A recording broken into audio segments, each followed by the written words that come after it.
The following will explain how to give the vitamin D supplements provided by the Maternal and Child Health Center to your baby.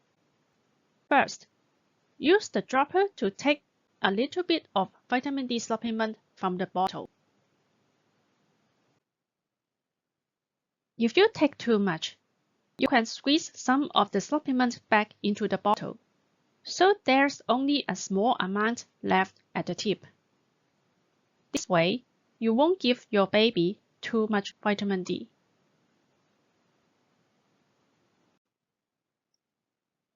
Then, gently squeeze out one drop for the baby. You can give your baby the vitamin D supplement in a few different ways. First, you can give the supplement directly to your baby.